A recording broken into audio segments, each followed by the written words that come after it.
Bir kez daha herkese iyi akşamlar diliyorum.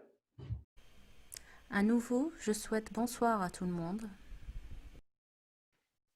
Ve inanıyorum ki tüm bu aksaklık gibi görünenlere rağmen inşallah güzel bir sohbet olacak. et j'ai la conviction, malgré ces difficultés techniques, que nous allons vivre un très bel entretien spirituel. Ben Deniz sizleri daha fazla bekletmeden konuya girmek istiyorum. Et sans trop vous faire attendre, je souhaite entrer dans le vif du sujet. İnşallah bugün Hz. Mevlana'dan, onun o meşhur eseri Mesnevi Şerif'ten bahsedeceğiz. Inch'Allah, nous allons parler aujourd'hui de Maulana et de son œuvre magistrale, le noble Metnawi. Hz. Mevlana bir beytinde şöyle der. Dans un de ses distiques, Maulana nous dit Biz anıldığımız yerde hazırız. Nous sommes présents là où on nous invoque. Yani demek ki şu an aramızda inşallah Hazreti Mevlana da var. İnşallah çünkü ben anıldığım yerdeyim diyor. Et donc, Inch'Allah, Maulana est parmi nous aujourd'hui, puisqu'il nous dit qu'il est là où il est invoqué. Mesnevi Şerif'i nasıl daha iyi anlayabiliriz? Buna geçmeden önce Donc avant d'aborder le sujet d'aujourd'hui sur les clés de lecture du Mesnawi, kısaca da olsa Mesnevi'nin bizatihi kendisinden bahsetmek istiyorum. je souhaite, même brièvement, dire quelques mots sur le Mesnawi en lui-même. Çünkü Mesnevi'yi doğru anlayabilmek için Mesnevi'nin ne olduğunu biraz bilmekte fayda var. Car pour bien comprendre ce que dit le Mesnawi, il faut également savoir ce qu'est le Mesnawi. Mesnevi Şerif'in tümü insanı anlatır. Le Mesnawi, dans sa totalité, raconte l'homme à l'homme. İnsanın ruhlar aleminden bu dünyaya gelişi, Sa venue du monde des esprits dans ce monde-ci, dünyadaki yaşamı, sa vie durant ce monde, manevi içsel yolculuğu, son cheminement intérieur spirituel ve tekamülü et son perfectionnement spirituel en ince ayrıntısına kadar Mesnevi Şerif'te dile getirilmiştir. tout cela est raconté dans les moindres détails dans le Mesnawi. Hazreti Peygamberimiz Le prophète, sallallahu alayhi wa sallam, Kur'an ile insan ikiz kardeştir diye buyurmuştur. a dit que le Coran et l'homme sont des frères jumeaux. Bunu Mesnevi Şerif içinde düşünebiliriz. Nous pouvons également considérer la même chose pour le Mesnawi. Çünkü Mesnevi Şerif sırrını Kur'an-ı Kerim'den almıştır. Car le Mesnawi tire son secret du Coran lui-même. Ve o da tıpkı Kur'an-ı Kerim gibi insana anlatır. Et à l'instar du Coran, le Mesnawi raconte l'homme à l'homme. Zaten insana anlattığı içindir ki yüzyıllardan beri hiç değişmeden her devirde çok sevilen, ilgi duyulan bir eser olmuştur. C'est d'ailleurs précisément pour cette raison qu'il raconte l'homme à l'homme, qu'il est depuis plusieurs siècles, d'une manière immuable, une œuvre tant appréciée. Çünkü her insan mutlaka Mesnevi-i Şerif'te kendine ait bir şey bulur. Çünkü insan vardır Mesnevi-i Şerif'te. Chaque être humain va trouver dans le Metnawi quelque chose qui va lui parler, qui va faire écho à ce qu'il vit en lui. Mesnevi insanı anlatır dedi. Nous avons dit que le Metnawi raconte l'homme à l'homme. Bu nefs ile akılın hiç bitmeyen savaşıdır. C'est là un combat constant entre nefs, notre âme charnelle, et l'intelligence de l'homme. Çünkü insan nefs ve akıldan müteşekkil, topraktan yaratılmış bir mahluktur. Car l'homme est un être créé de terre et composé d'une intelligence et d'une âme charnelle.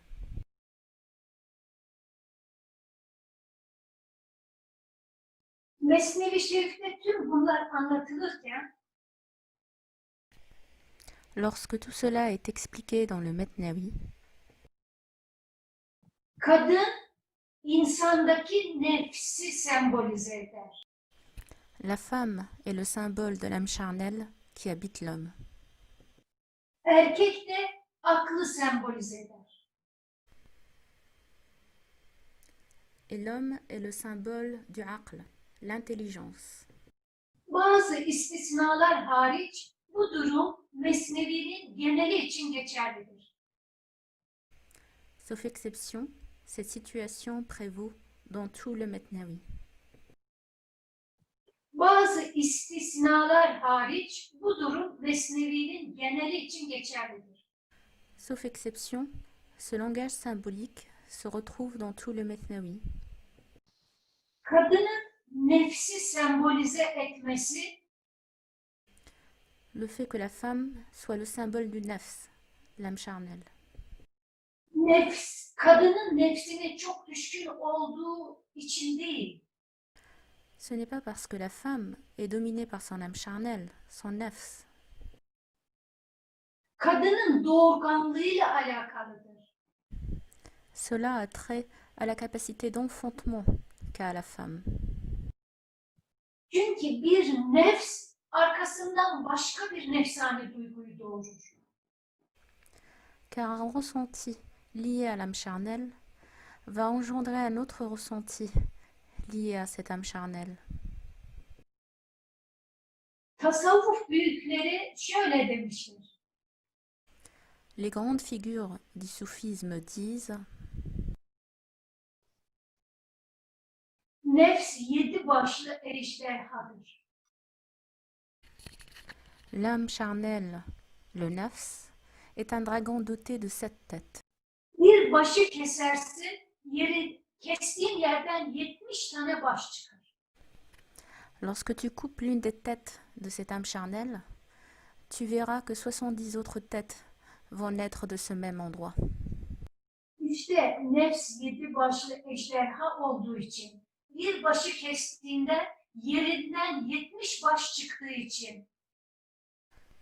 Et donc, parce que ce nefs est un dragon qui a 7 têtes, et que lorsque l'on coupe une de ces têtes, 70 autres têtes vont pousser, Kadın Mesnevi Şerif'te nefsi sembolize etmiştir. Çünkü doğurgandır kadın. la femme est donc le symbole dans le Metnawi de l'âme charnelle, du nefs, parce qu'elle a aussi cette capacité d'enfanter. Mesnevi Şerif'teki bu semboller doğru olarak anlaşılmadığı takdirde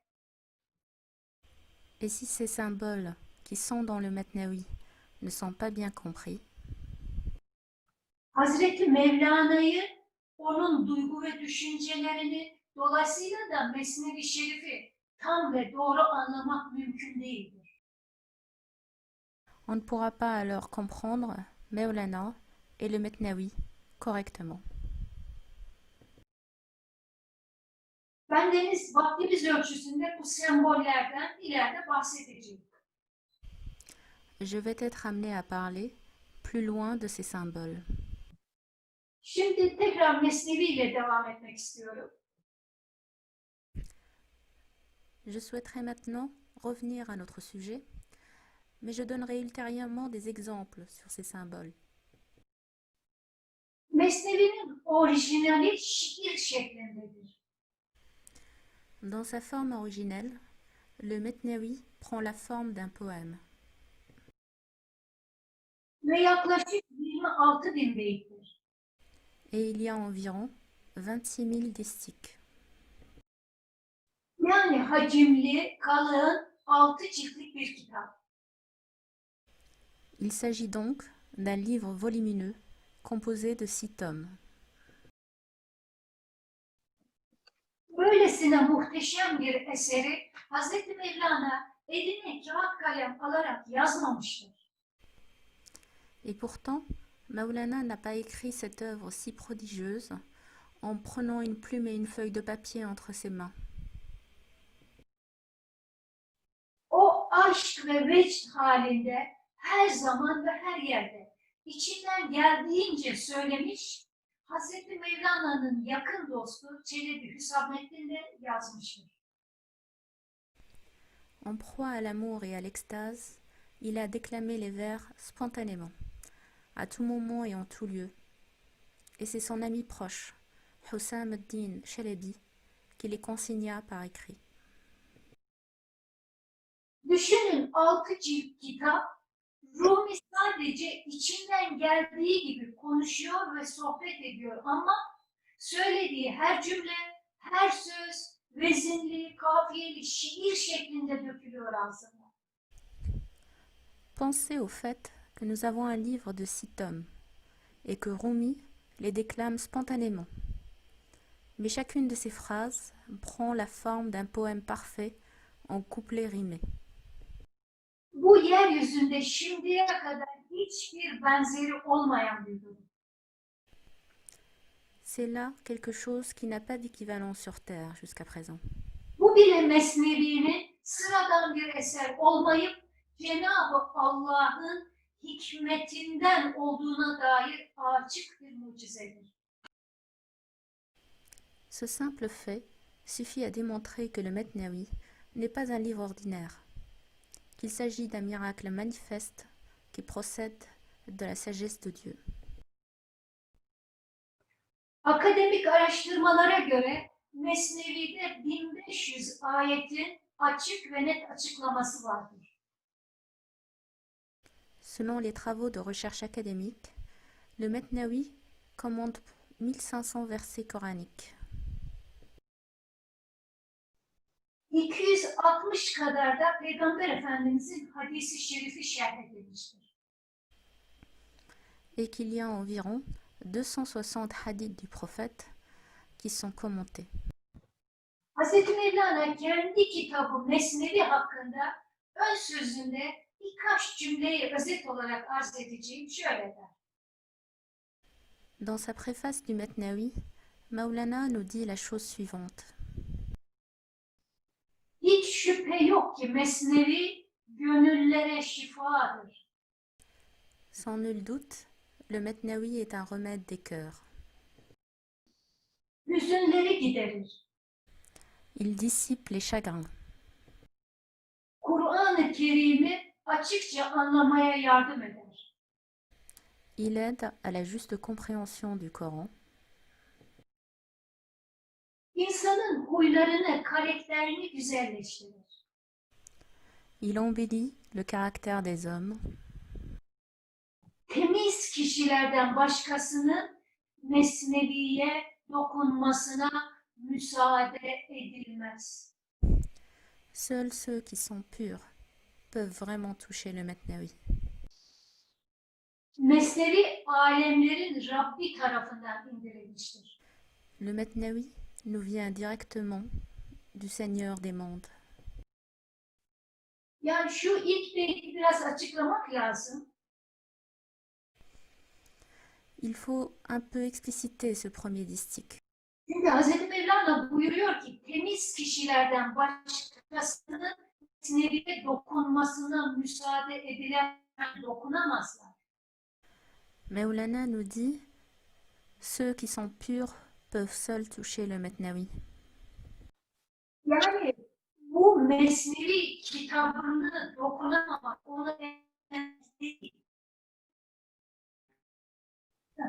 Mesnevi kitabına dokunamamak değil yani maddi olarak.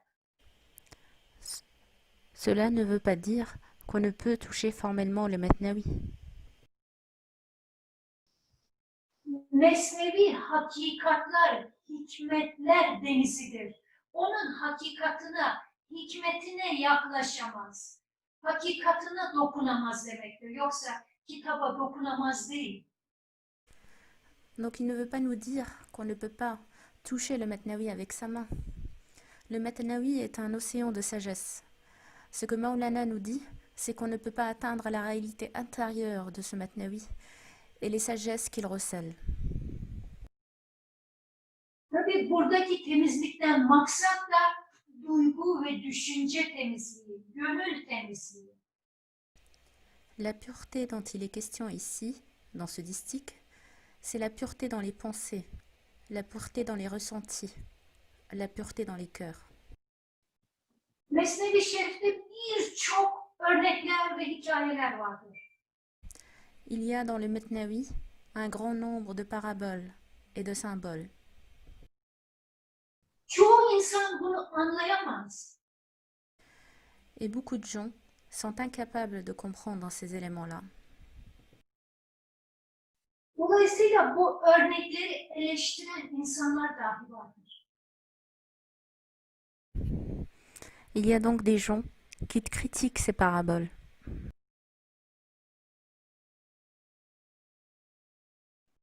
Rumi bunun böyle olacağını bildiği için yine ön sözde şöyle der. Et Rumi savait que ces problèmes de compréhension allaient advenir. Il nous dit encore dans sa préface: Kur'an-ı Kerim'in Bakara suresinde Allah sivrisineği, hatta ondan öte şeyleri bile örnek vermekten utanmaz, çekinmez. Ainsi, il nous dit, en partant de la sourate 2 du Coran, Al-Baqarah, Dieu ne répugne pas en proposer en parabole un moucheron ou quelque chose de plus conséquent. İman edenler bu örneklerin Allah'tan geldiğini bilirler. Les croyants savent que c'est la vérité venue de Dieu. İman etmeyenler ise Allah bunları örnek vermekle neyi kastediyor derler. Mais les incrédules disent: qu'est-ce que Dieu a voulu signifier par cette parabole? Bazıları Kur'an-ı Kerim'deki bu örneklerle yolunu doğrulturken bazıları da yolunu şaşırır. Le noble Coran guide ainsi un grand nombre et égare ainsi un grand nombre. Bizim mesnevimiz de öyle. Il en est de même du Metnawi. Kimisi mesnevideki örnekler ile yolunu bulur, kimisi de bu örnekleri, hikayeleri anlayamadığı için yolunu şaşırır. Certains pourront être guidés par les paraboles que propose le Metnawi. D'autres, incapables de comprendre, seront égarés. Gerçekten de mesneviyi doğru ve hakikatince anlamak için çok özel bir manevi anlayış ve çok yüksek bir manevi eğitim gerekir. En vérité, la juste compréhension de la réalité intérieure du Metnawi nécessite une intelligence spirituelle spéciale et une éducation spirituelle de haut niveau. Çünkü mesnevide geçen hikayeler ve bahisler genellikle semboller ile anlatılmıştır. Car, en général, les histoires qui figurent dans le Metnawi ont été narrées à travers des symboles. Elbette açık ve net, tek boyutlu olanlar vardır ama bu çok azınlıktadır. Certes, il y a aussi des histoires ou thèmes qui sont suffisamment clairs en eux-mêmes et unidimensionnels, mais cela est rare. Özellikle Mesnevi'de geçen hikayeler tümüyle çok sıradan, basit şeyler gibi görünse de hakikatta çok derin manalar içerirler. En particulier, Même si les histoires du Mesnaoui semblent, à première vue, comme étant ordinaires, elles recèlent en vérité des sens d'une grande profondeur. O nedenle hikayeleri anlamak sanıldığı kadar kolay değildir. C'est pourquoi la compréhension de ces histoires n'est pas aussi simple qu'on peut le croire. İşte tüm bu dolayıdır ki C'est pour toutes ces raisons que,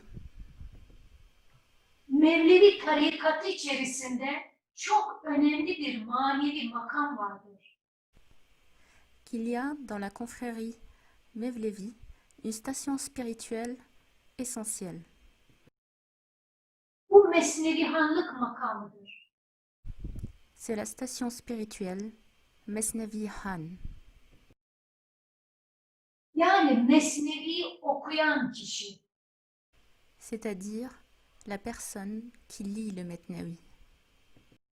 Bu Hazreti Mevlana'dan günümüze gelen değişmez bir manevi eğitim sistemidir. C'est un système d'éducation spirituelle immuable qui perdure depuis Maulana.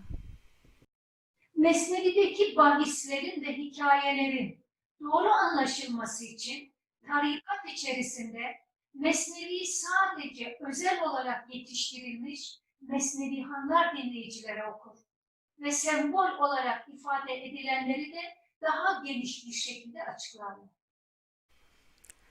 Pour que les sujets et les histoires du Mesnaoui soient correctement compris, dans la confrérie, des Mesnevihan ayant bénéficié d'une formation particulière lisent le Mesnaoui et le commentent pour expliciter les symboles et leur contenu.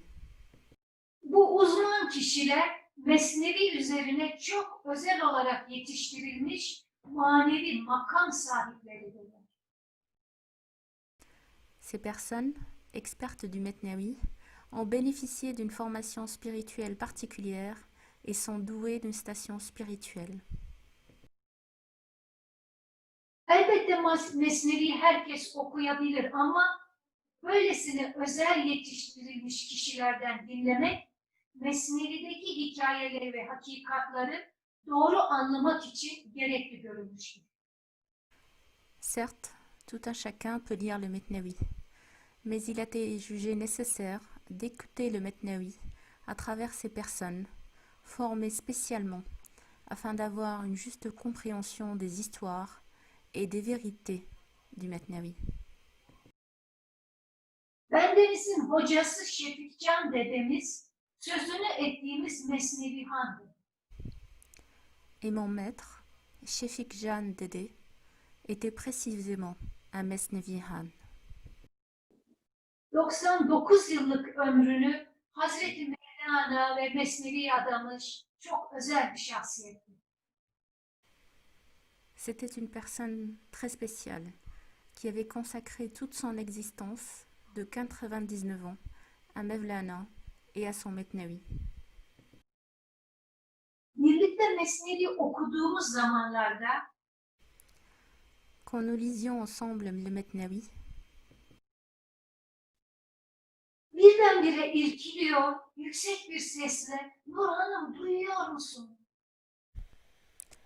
il sursautait brusquement et me disait à haute voix: Madame Nour, entendez-vous?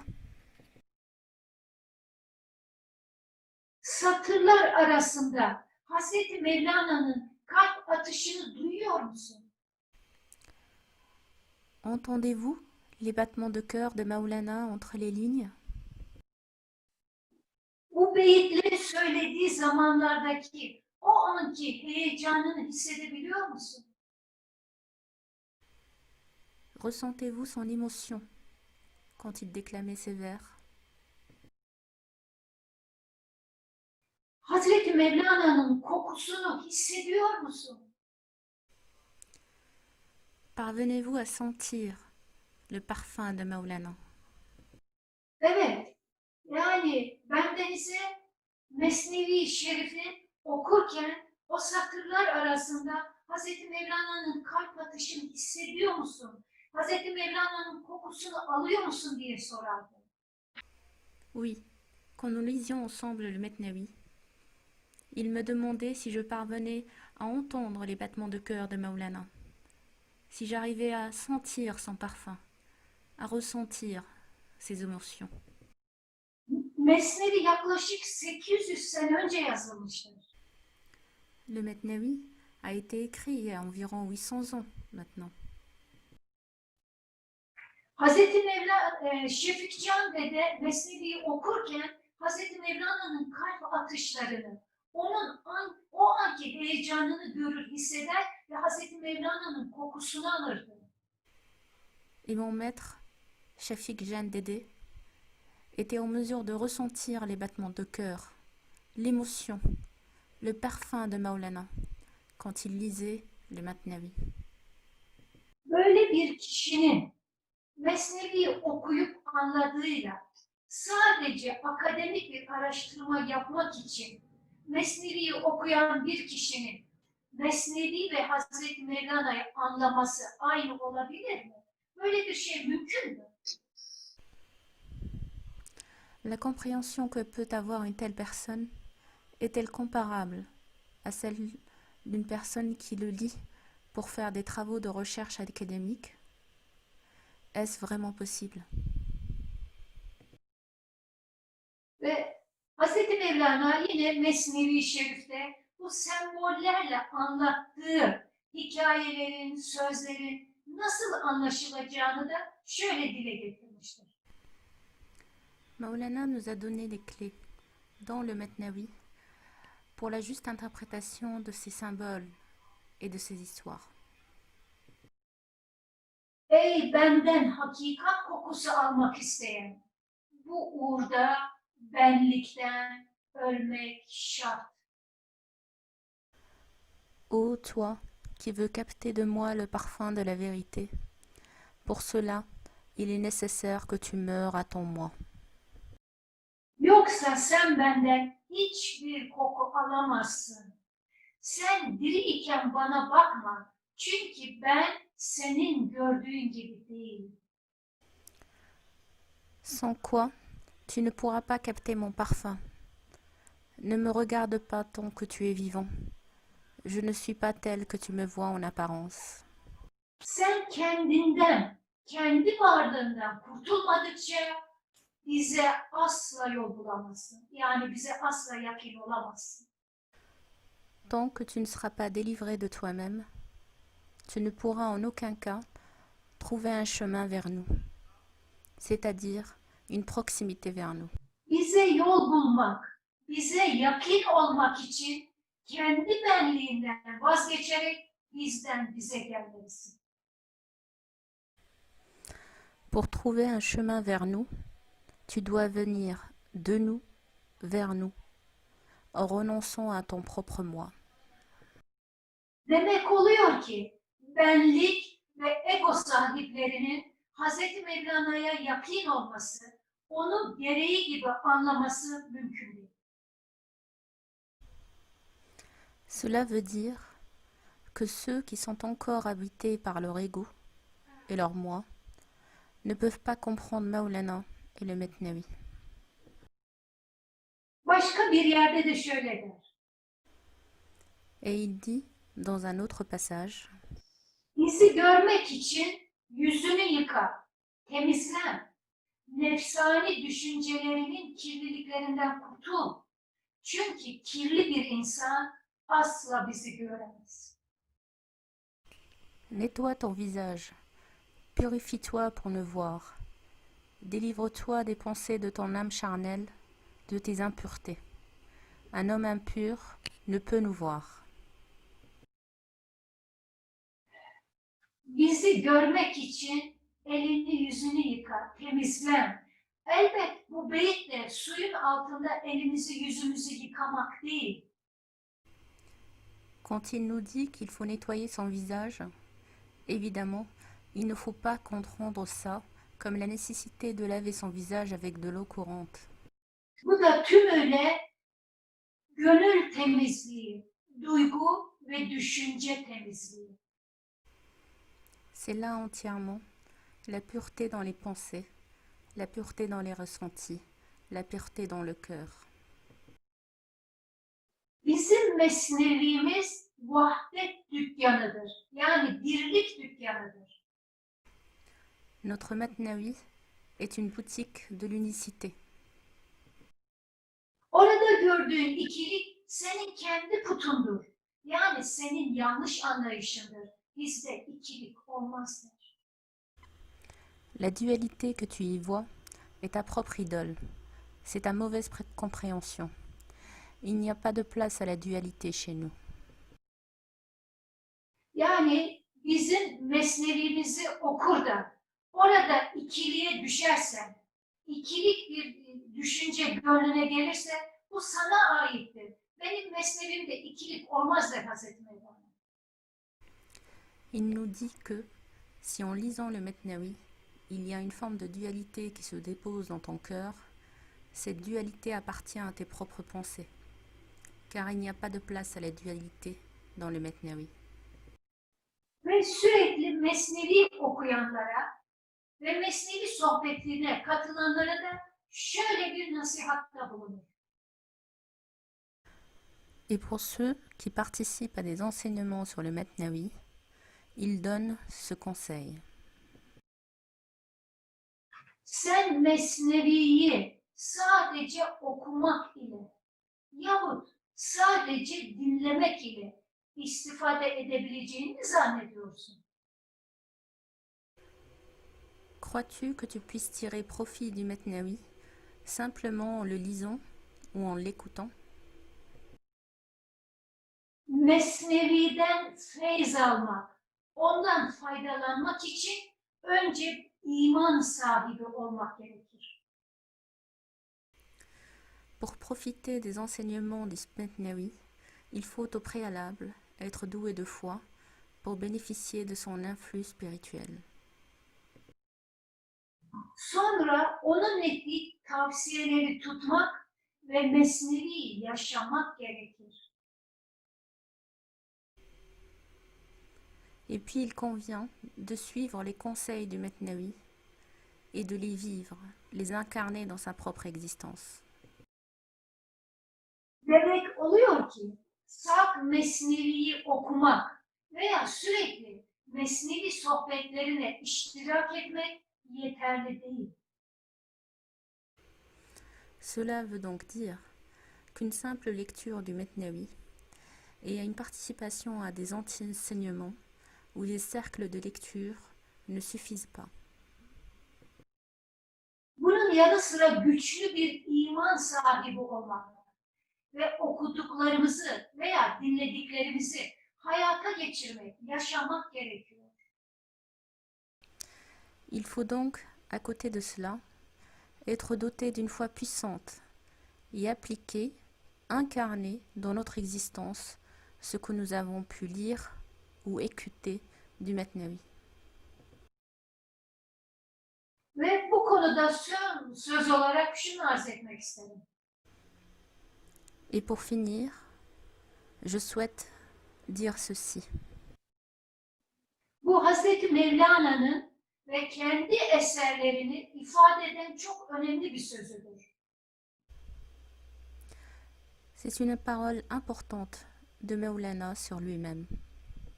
Ben Kur'an'ın kulu kölesiyim. Je suis l'esclave du Coran. Hazreti Muhammed'in bastığı yerin toprağıyım. Je suis la poussière sous les pas de Mohammed. Kim benim sözlerimden bunun dışında bir şey anlar ve naklederse, Et si quelqu'un interprète mes paroles d'une autre manière et les véhicule, ben o sözden de, onu söyleyenden de şikayetçiyim. je présente mes doléances pour cette parole et contre la personne qui la prononce. Yani Hazreti Mevlana sözlerinin kaynağının Kur'an-ı Kerim ve Peygamber Efendimizin hadisi şerifleri olduğunu, bunun dışındaki anlaşımlardan şikayetçi olduğunu açık ve net dile getirmiştir. Ici, Maulana exprime l'idée que la source de ces paroles réside dans le noble Coran et dans les hadiths du prophète, et qu'il présente ses doléances contre toute autre forme d'interprétation. Tabii ben Deniz burada Mesnevi üzerine çok uzman olan Şefikcan hocamın da Mesnevi'yi anlamak için ne yapmak gerek onu da kısaca arz etmek istiyorum. Je souhaiterais aussi vous expliquer brièvement ce que disait mon maître, Shefik Jan, sur la manière de lire le Metnavi. Mesnevi Şerif'i okurken Hz. Mevlana'nın kalp atışını hisseden Şefikcan dede şöyle derdi. Shafik Jan Dede, qui était capable d'entendre les battements de cœur de Maulana quand il lisait le Metnavi, disait à ce sujet: Mesnevi'yi roman okur gibi okumayın. Ne lisez pas le Metnavi comme si vous lisiez un roman. İbadet ruhuyla okuyun. Lisez le Metnavi en vous drapant de l'état d'esprit d'un acte de dévotion. Maksat sayfaları çevirmek, kitabı bitirmek değil, onu anlamak olsun. Que votre but ne soit pas de finir le Metnavi, mais de le comprendre. Az okuyun ama üzerinde çok tefekkür edin, meditasyon yapın. Beyitler üzerinde. Lisez peu, mais méditez. Réfléchissez sur ce que vous lisez. Eğer ki anladığınız, zevk ettiğiniz beyitler olursa Et si vous avez des difficultés de compréhension, bunu sizi anlayacak kişilerle paylaşın. et s'il y a des distiques que vous comprenez, partagez-les avec des personnes capables de vous comprendre. Anlamadığınız bir yerde olursa Et s'il y a un passage que vous ne comprenez pas, sıkılmayın. n'ayez pas d'inquiétude. Kendi kafanızdan yorumlar getirmeyin. N'essayez pas de faire des interprétations personnelles. Okumaya devam edin. Continuez à lire Göreceksiniz ki bir sayfa sonra, 2 sayfa sonra veya bir gün, 2 gün sonra o anlamadığınız yer Hazreti Mevlana tarafından size açıklanacaktır. vous verrez que une ou deux pages plus loin, ou une ou deux journées plus tard, Maulana lui-même va éclairer le point sur lequel vous aviez une difficulté de compréhension. Demek oluyor ki toparlayacak olursak, Si on devait rassembler notre propos, Mesnevi Şerif'i doğru anlayabilmek için pour pouvoir comprendre correctement le Metnavi, öncelikle bir iman sahibi olmak, il faut être au préalable doué de foi, temiz düşünceyle okumak, avoir une pureté de pensée ve Mesnevi'ye roman okur gibi okumamak, bir ibadet ruhuyla okumak. Mesnevi'ye böyle yaklaşmak gerekiyor.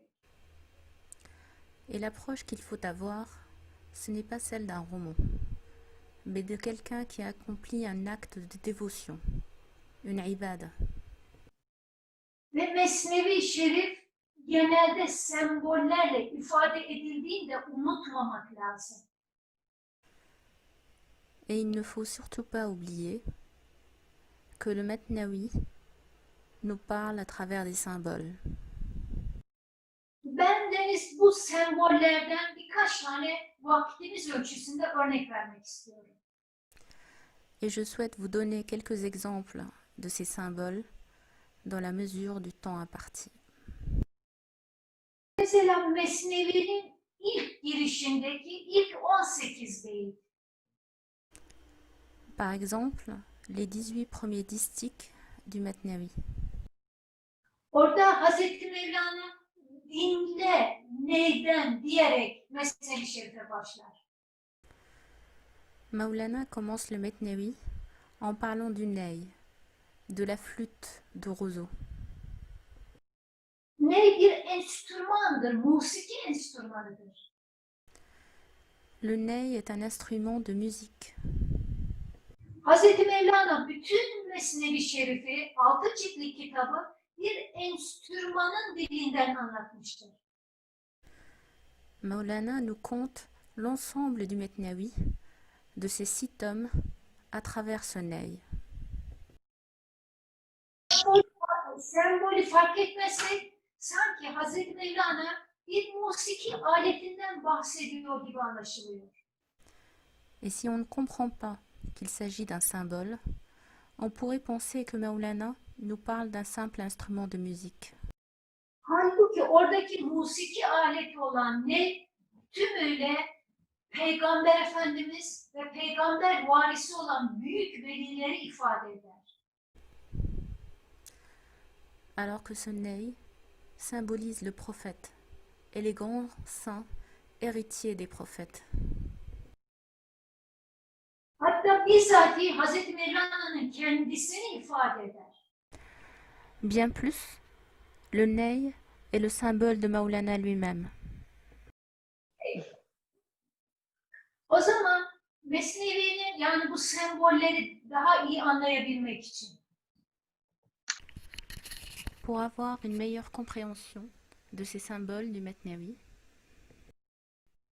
Mesnevi'nin ilk hikayesini çok özet olarak anlatmak isterim.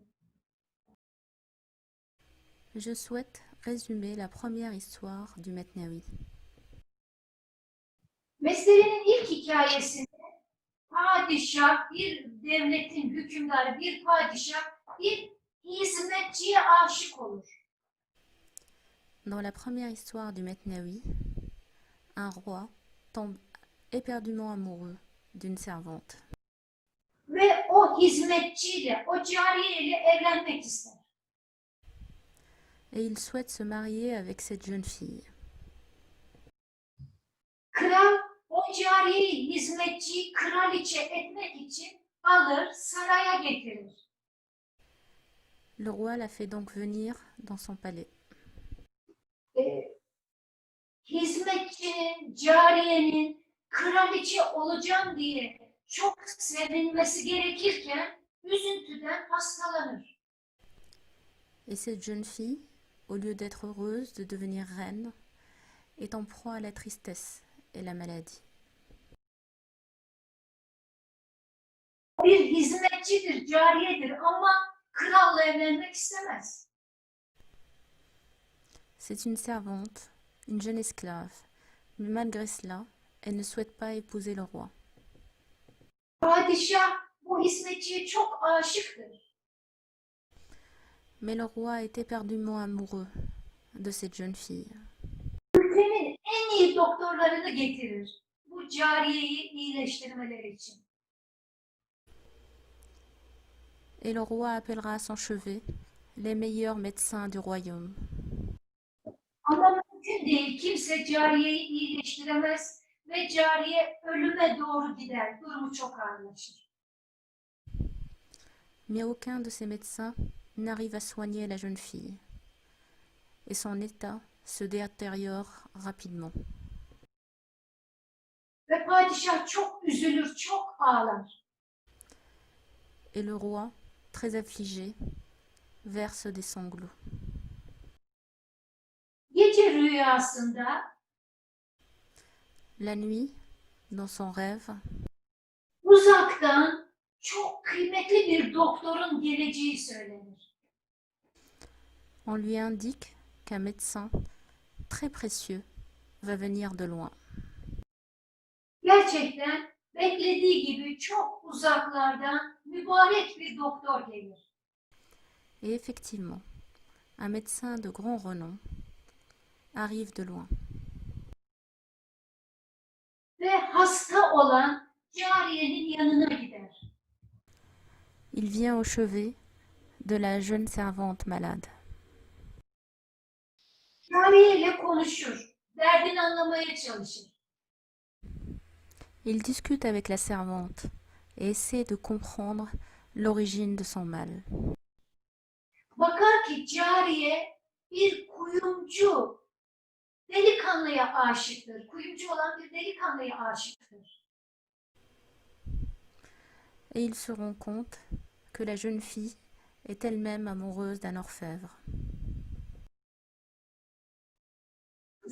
Sarayda kraliçe olmaktansa sevdiğiyle evlenmeyi tercih eder. Et qu'elle préfère épouser son bien-aimé, l'orfèvre, plutôt que de devenir la reine du palais. Ve sonuçta padişaha, krala da karşı koyamayacağı için sevgilisinden ayrıldı diye üzüntüden hastadır. Et que comme elle ne pouvait pas contester la décision du roi, ni rejoindre son bien-aimé, elle devint malade de tristesse. Bunu öğrenen hekim padişahın yanına gider. Le médecin qui apprend cela va rejoindre le roi. Padişaha der ki, padişahım bu kız bir başkasına aşık. Il dit au roi qu'elle est amoureuse d'une autre personne. Sizinle evlenmek istemiyor. Elle ne souhaite pas vous épouser. Benim sana tavsiyem Mon conseil est le suivant. bu kızın sevdiği adamı getir, bunları sen evlendir. Fais venir l'orfèvre au palais et fais en sorte de les marier. Padişah kızı ölesiye sevmiştir ama Le roi aime éperdument la jeune fille, mais hekimi kızdan daha çok sevmiştir. il a aimé encore davantage le médecin, Çünkü onda Allah'ın nurunu görmüştür. car il a vu en lui la lumière de Dieu. Ve hekimin dediğini yapar, kızın sevdiği kuyumcuyu getirir, onları evlendirir. Il suit donc les recommandations du médecin et ramène l'orfèvre au palais. Bu kızla sevdiceği 6 ay mutlu mesut yaşarlar. Les deux amants se marient et vivent heureux durant 6 mois. 6 ay sonra bu hekim Et 6 mois plus tard, ce même médecin kızın sevdiği adama bir şurup, bir şerbet içirir. fait boire à l'amant de la jeune servante un élixir.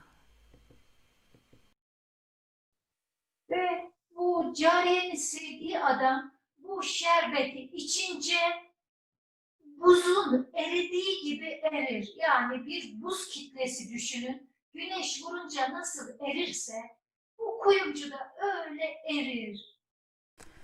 Après avoir bu l'élixir, l'orfèvre, ce jeune homme, fond comme neige sous le soleil. Pensez à un bloc de glace qui fond sous le soleil. Ve eridikçe de çirkinleşir, çirkinleşir, çirkinleşir. Et ce faisant, il devient de plus en plus laid. Ve bu çirkinliği gören cariye de ondan uzaklaşır, uzaklaşır, uzaklaşır. Et la jeune esclave, qui se rend compte de cette laideur, petit à petit, s'éloigne, s'éloigne, s'éloigne de l'orfèvre. Bu Mesnevi Şerif'in ilk hikayesidir. C'est la première histoire du Metnawi. Yaklaşık Mesnevi'de 260 hikaye anlatılır. Il y a dans le Metnawi environ 260 histoires. Ve bütün o altı ciltlik Mesnevi bu fakire göre bu hikayeyi şerh eder. Et selon moi, tout le reste du Metnawi, les 6 tomes, commentent en détail cette première histoire. Yani o 260 hikaye sadece bu hikayeyi anlamak için anlatılmıştır. C'est-à-dire que toutes les autres histoires du Metnawi n'ont été racontées que pour mieux comprendre, expliciter cette première histoire. Baktığınızda bu hikayede ne var? Et quand on regarde cette histoire en surface, qu'y a-t-il? Padişahın biri bir hizmetçi kıza aşık olmuş. Hizmetçi kız da başkasına aşık olmuş. Yani çok sıradan bir hikaye gibi. Une histoire somme toute très banale, d'un roi qui tombe amoureux d'une jeune servante, qui elle-même est amoureuse d'un autre homme. Başta da dediğimiz gibi Mesnevi insanı insana anlatır. Comme nous l'avions dit au début, le Metnawi raconte l'homme à l'homme. Bu hikaye hepimizin hikayesidir. Cette histoire est notre histoire. Hikaye bize anlatır. Cette histoire nous raconte nous-mêmes à nous-mêmes. Buradaki padişah insandaki ruhu sembolize eder. Le roi dans cette histoire est le symbole du ruh, l'esprit qui habite l'homme. Hizmetçi kız nefsimizi sembolize eder. La jeune fille symbolise le nefs, notre âme charnelle. Hizmetçi kızın aşık olduğu adam nefsimizi istek ve arzularını sembolize eder. Et l'orfèvre, l'amant de la jeune fille, symbolise les désirs, les aspirations du nefs, notre âme charnelle. Önce bu cariyeyi tedavi etmeye gelip de tedavi edemeyen doktorlar sahte şeyhleri sembolize eder. Yetersiz şeyhleri sembolize eder. Les premiers médecins, qui sont venus au chevet de la jeune fille pour la soigner sans succès, symbolisent les fauchères, ceux qui sont déficients. En son gelen hekim gerçek bir insanı kamili ifade eder. Et le dernier médecin symbolise l'homme parfait, al-insan al-kamil. Cariyenin sevdiği adama içirdiği şerbet aşkı temsil eder. L'élixir qu'il fait boire à l'amant symbolise l'amour. Padişah aynı zamanda insandaki aklı sembolize eder. Le roi symbolise aussi, d'un autre point de vue, l'intelligence qui habite l'homme, al-aql. Akıl bu bedeni idare etmek zorundadır ama Cette intelligence est tenue de gouverner ce corps. nefsin egemenliği altına girmiştir. Nefs daha baskın çıkmıştır ve akıl nefse kaymıştır. Mais l'âme charnelle domine ce corps et a pris le dessus sur cette intelligence.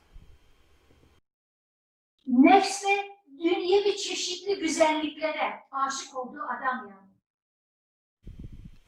Mais l'âme charnelle, qui est tombée amoureuse des beautés du monde, symbolisée par notre homme. Ama bir insan bir mürşide, gerçek bir mürşide öğrenci olursa Si une personne devient le disciple d'un véritable maître spirituel, o kamil insanın ona vermiş olduğu aşk ile, muhabbet ile nefsani duygu ve düşünceler erir, yok olur gider. Yani içilen şerbet ve sevilen adamın erimesi gibi içimizdeki dünyevi, nefsani duygular da erir ve gider.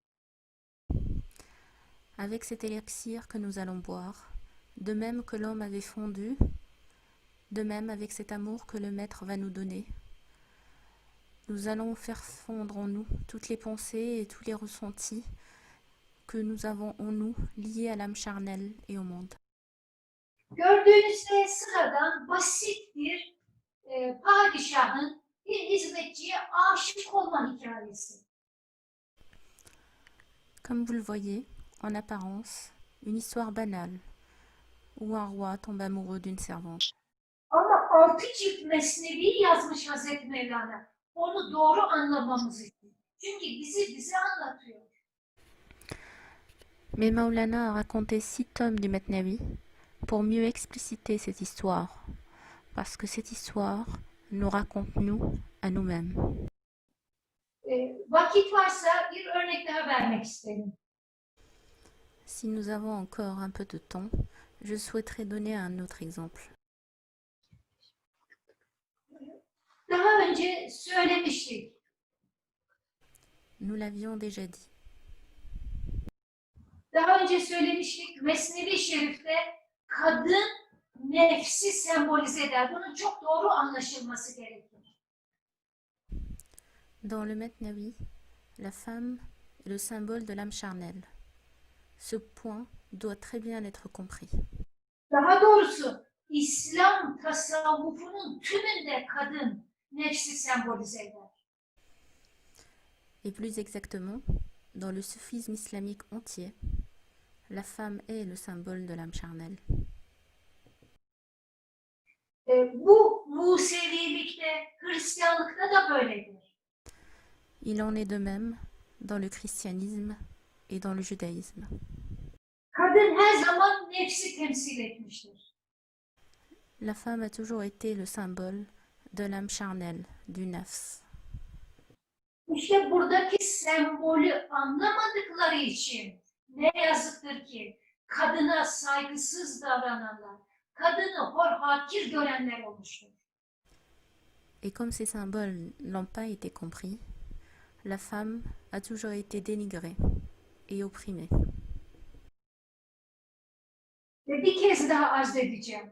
Kadının sembol olarak kullanılması nefsine çok düşkün olduğu için değil, doğurgan olduğu için. Et je souhaite le souligner encore une fois. Le fait que ce symbole soit utilisé ne s'explique pas par le fait que la femme soit dominée par son âme charnelle, mais parce qu'elle a la capacité d'enfantement. Mesela Mesnevi'de yaşlı bir kadından bahsedilir.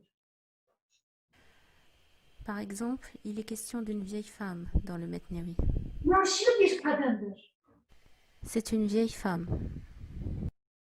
Yüzü gözü kırışmıştır. Dont le visage est complètement ridé. Çirkindir. Elle est laide. Ama buna rağmen gözü dünyadadır. Mais en dépit de cela, elle est attirée par le monde. Gözü erkeklerdedir. Elle est attirée par les hommes. Ve çirkinliğinden kimse yüzüne bakmadığı için Mais parce que personne ne la considère à cause de sa laideur, Kur'an-ı Kerim'de altın yaldızlarla yazılmış bazı ayetleri kesip yüzüne gözüne yapıştırır. elle prend un certain nombre de versets coraniques dorés et elle les applique sur son visage. Kendine göre makyaj yapar, süslenir. On pourrait dire qu'elle se maquille. Ama bunu yaparken de Kur'an-ı Kerim'deki yaldızlı bölümleri keser yapıştırır. Mais pour faire ça, elle prend uniquement les versets coraniques dorés. O kendine göre sıkı sıkı yapıştırır ama onlar yere düşer. Et bien qu'elle colle ces versets sur son visage, ils finissent toujours par tomber. Bir türlü onu yüzünde tutamaz, bedeninde tutamaz. Et quoi qu'elle fasse, elle n'arrive pas à maintenir ces versets sur son visage et sur son corps. Ne yaparsa yapsın çirkinliği ortaya çıkar. Et quoi qu'elle fasse, sa laideur s'exprime au grand jour. Hazreti Mevlana bu hikayede bir kadın üzerinden nefsi ne kadar çirkin olacağını anlatmıştır. À travers cette histoire, Maulana nous raconte à quel point l'âme charnelle va devenir laide.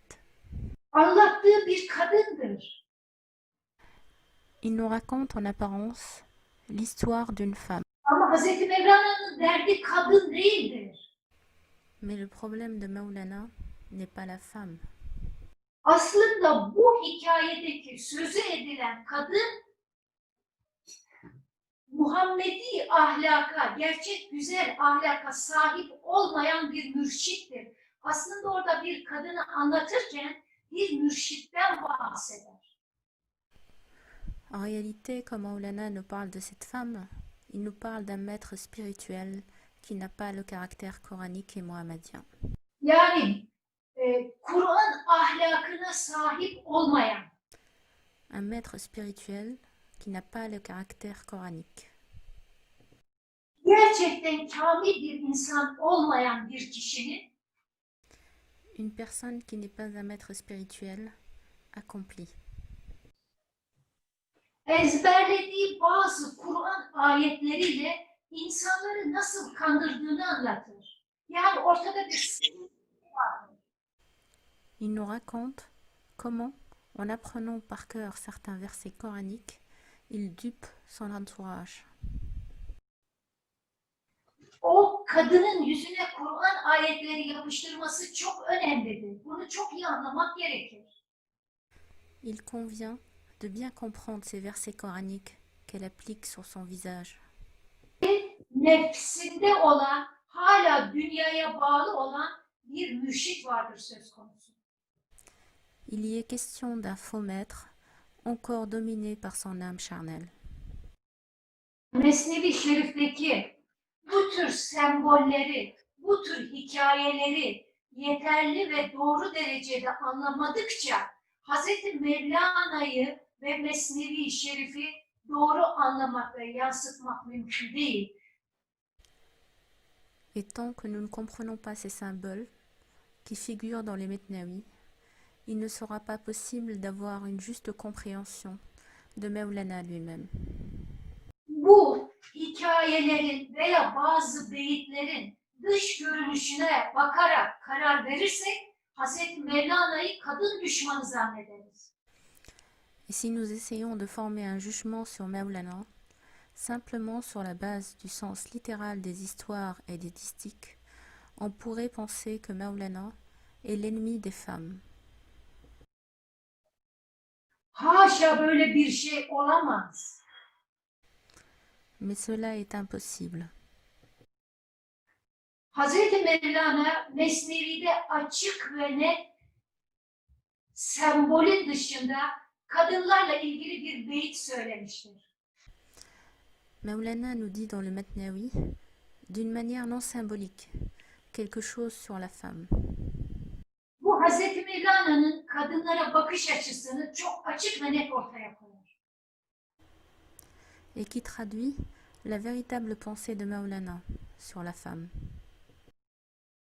Ve şöyle der: Et il nous dit, kadın sanki yaratılmış değil, yaratandır. la femme est comme si elle n'avait pas été créée, mais créatrice. İşte bu Hz. Mevlana'nın açık ve net kadınlar hakkındaki görüşüdür ve çok önemli bir beyittir. Kadın sanki yaratılmış değil, yaratandır. C'est là un distique fondamental qui montre le véritable regard de Maulana sur la femme. La femme est comme si elle n'avait pas été créée, mais créatrice. Yani sonuç itibariyle bu semboller gerçekten çok önemlidir. Finalement, ces symboles sont très importants. Bunları doğru anlamak gerekir. Il convient de les comprendre correctement. Dolayısıyla doğru anlayamazsak Hz. Mevlana'yı yanlış anlar, yanlış kanaat ederiz. Sans quoi, nous aurons une fausse conception de Maulana. Bir hikayeden daha bahsetmek isterim. Sembollerle anlatılan. Je souhaite parler d'une autre histoire liée aux symboles. Zatın biri vücuduna dövmeler yaptırmak ister. un homme veut se faire tatouer. Ve onun için bir dövme ustasına gider. Il va voir alors un barbier, expert en tatouage. Ustaya der ki, usta benim şöyle sırtıma güçlü bir aslan dövmesi var. Il lui demande alors de tatouer sur son dos un lion immense. Dövme yapan usta adamı sırt üstü yatırır. Et donc l'homme s'allonge. Eline iğneleri alır. Le tatoueur prend entre ses mains les aiguilles Sırtına aslan dövmesi yapmaya çalışır. et s'efforce de tatouer sur son dos un lion. İğne batınca adamın canı yanar. Et quand l'aiguille perce son corps, l'homme a extrêmement mal.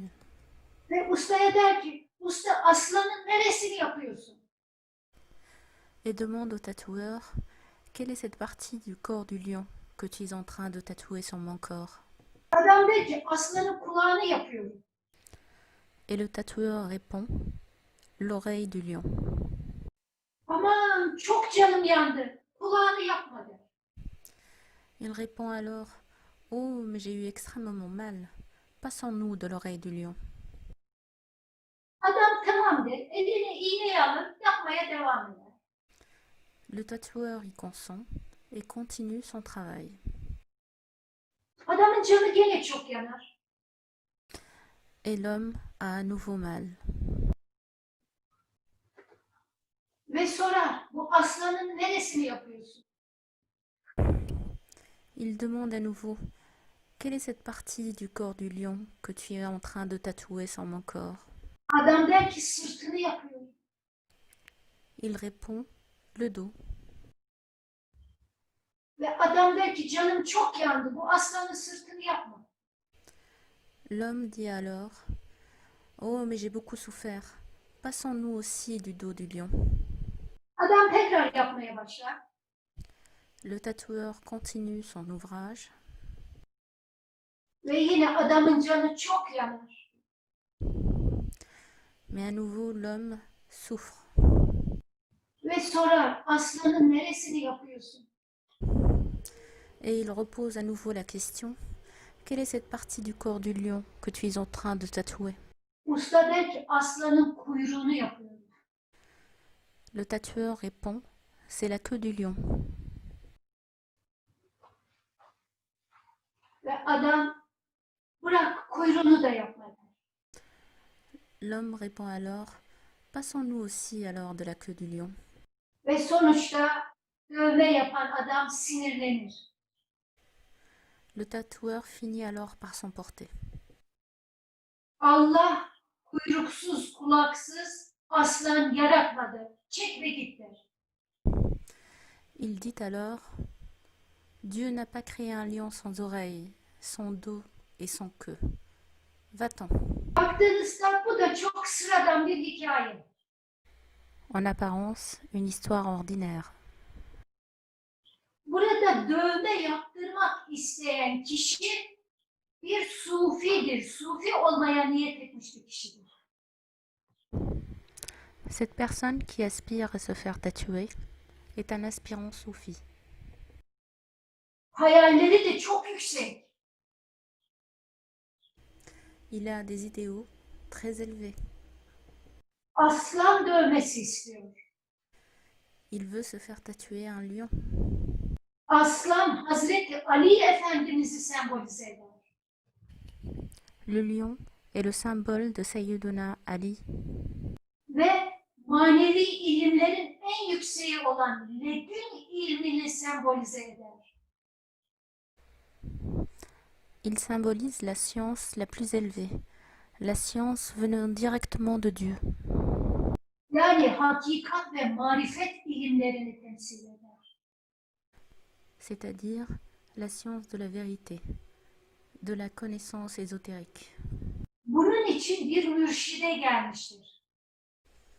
Et c'est pour ça qu'il est venu voir un maître spirituel. Çünkü o dövme yapan kişi de mürşidi sembolize eder. Le tatoueur est le symbole du maître spirituel. Bir mürşide gelmiştir, hakikata, marifete dair ilim ister. Il est venu voir un maître spirituel pour demander une science, une connaissance sur la vérité, al-haqiqa. Ama hiçbir sıkıntıya, zorluğa, darlığa, acıya da katlanmak istemez.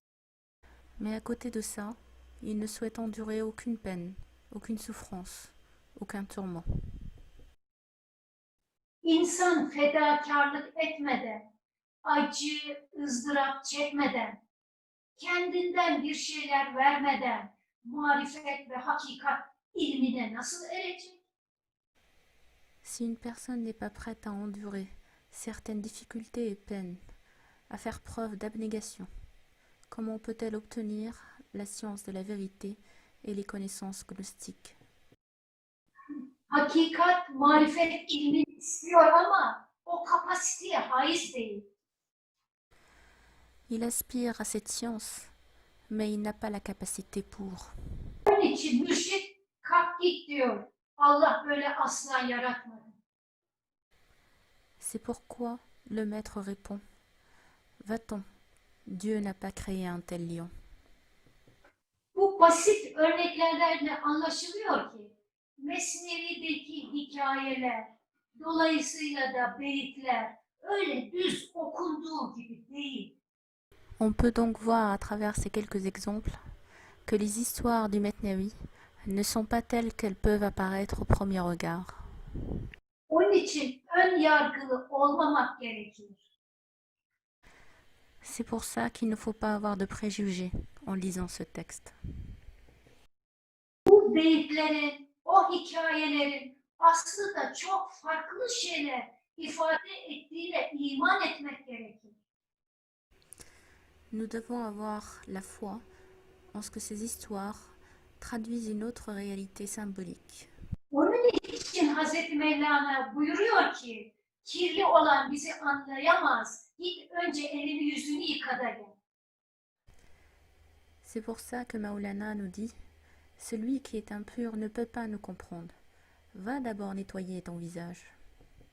Dolayısıyla Mesnevi Şerif'i okurken bu sembolleri bilmesek bile,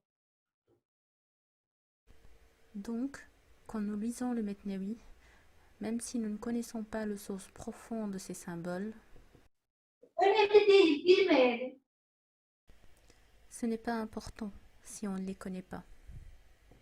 Ama yeter ki temiz bir düşünceyle, yargısız, temiz bir gönülle okuyalım, merak etmeyin. Hazreti Mevlana ne söylemişse bunu anlayacağız. Önemli olan düşüncelerimiz ve niyetimiz. Mais il suffit de lire avec une pensée pure, sans jugement. N'ayons crainte, nous allons comprendre ce qu'a voulu nous dire Maulana.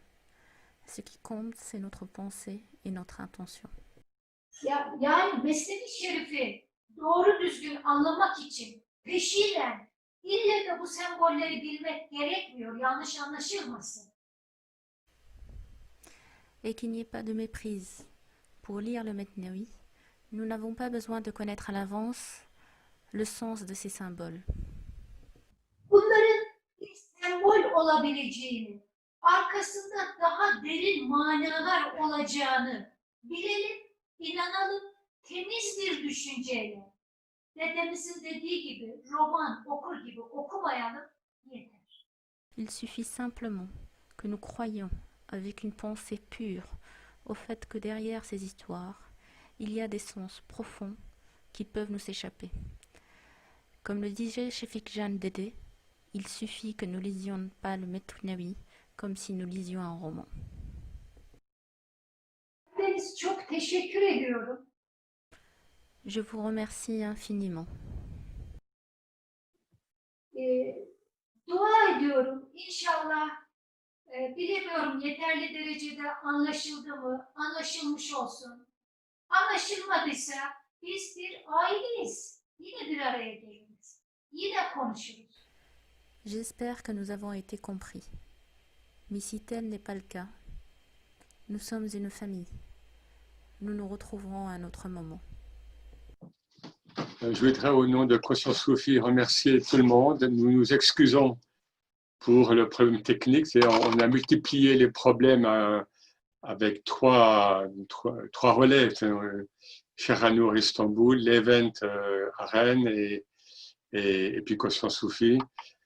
Donc nous nous excusons. Nous allons réaliser une copie écrite. Enfin, bon, on va rattraper ça. On va voir comment on peut faire. C'est des imprévus qui peuvent arriver avec le web. Mais Inch'Allah, on va rattraper ça. Et ça nous oblige peut-être, et sans doute, à développer la perception spirituelle de la langue. Je pense qu'on peut comprendre Cheranour au moins à certains niveaux. Ce niveau spirituel dont elle a parlé, ça, je ne sais pas si nous l'avons. En tous les cas, elle nous a... il y a une hikmah, il y a une sagesse. C'est-à-dire nous devons développer une perception autre que horizontale, du duel entre ce qu'elle disait en turc et nous. Donc c'est un exercice spirituel subtil, paradoxal bien souvent, mais qui est là réel. Dieu actuellement nous impose ou nous montre des choses extrêmement fortes, encore une fois, parfois difficile à comprendre. Et je pense que là, précisément, nous avons perçu ce que pouvait être cette difficulté aussi, si on reste sur un plan horizontal, duel, à nous unir. Donc cela nous oblige, encore une fois, à dépasser ces impondérables et ces difficultés d'ordre matériel. Merci à tous et à toutes, et on fera ce qu'on pourra pour rendre pour avoir un meilleur rendu de ce que Cheranour a dit. Et merci à l'Event, il a fait ce qu'il a pu, le pauvre, c'est des problèmes techniques. Et merci à tous ceux qui ont concouru à cette conférence. Et bien sûr, merci avant tout à Cheranour. Fi amanillah.